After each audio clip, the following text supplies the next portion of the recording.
Hello, dear colleagues. This is Leon Emdin, and today I want to make a review about a very special course. I'm talking about the course of Dr. Giorgio Fiorelli from Italy, and a course dedicated to the biomechanical principles in orthodontics. So, what should you learn in these lectures? What should you start to understand? Because Dr. Fiorelli, during his 8 lectures, gives you very thorough understanding of basic principles and definitions that are used in describing biomechanical principles. So he will describe to you what is the force, what is a force system, how to understand the force, what it is consists of, for example, line of action, the point of application, the sense of force, the direction of force, and he will give you the meaning how to go from shape-driven orthodontics to the force system mechanics orthodontics, and how to use, for example, the statically determined mechanics, and what is it, the magnitude of force, how to calculate it, how to know how much grams of force you need for example, certain tooth movements, how to forecast dental movements during the orthodontic treatment.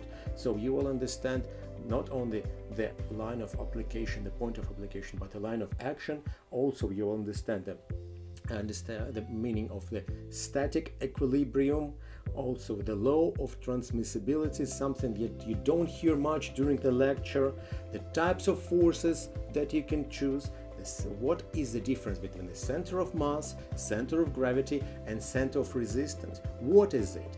Where is the center of resistance for each tooth?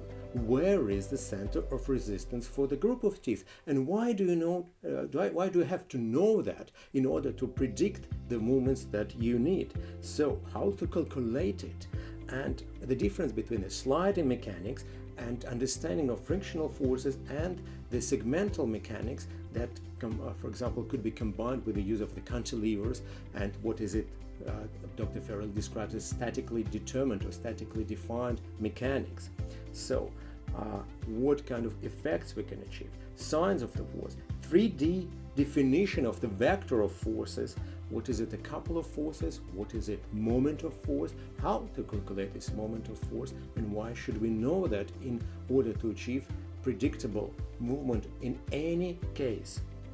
So what kind of dental movements we can achieve, translation, tipping, rotation, what is the difference? Why do we need to know what is the center of rotation, and what is the difference between the center of rotation and center of resistance?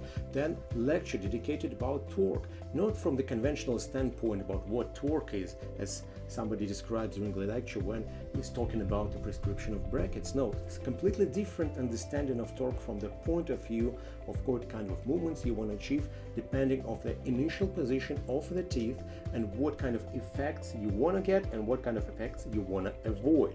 So also, besides that, a lot of practical tips and tricks, for example,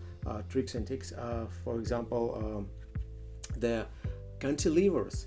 How to use cantilevers, what are the difference between cantilevers, because there is short cantilever, there is a medium cantilever, long cantilever, how to produce them, how to bend them, also how we can also weld them to the appliance that you use during the treatment.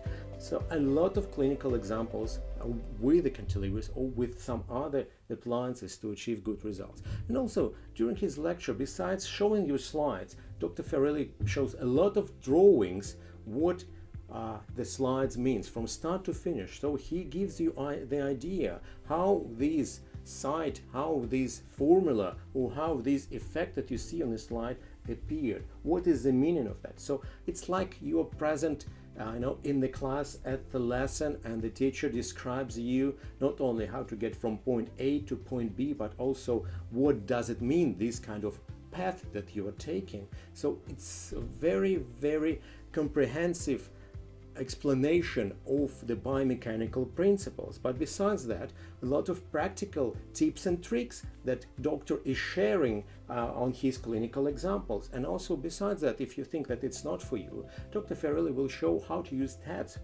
everybody uses TADs right now. So what is the point of application where we can insert TADs, what kind of effect we can achieve, for example, intrusion or prighting, what kind of side effects it could be and how to avoid them, how to use skeletal anchoration like direct use or indirect use, and also how to use skeletal anchorage in case you're working with braces or with aligners. And actually it's interesting because first when I started watching these lectures, I thought that Dr. Fiorelli is such a keen lover of biomechanics that he would never use aligners or continuous archwise in braces, but no, I was wrong.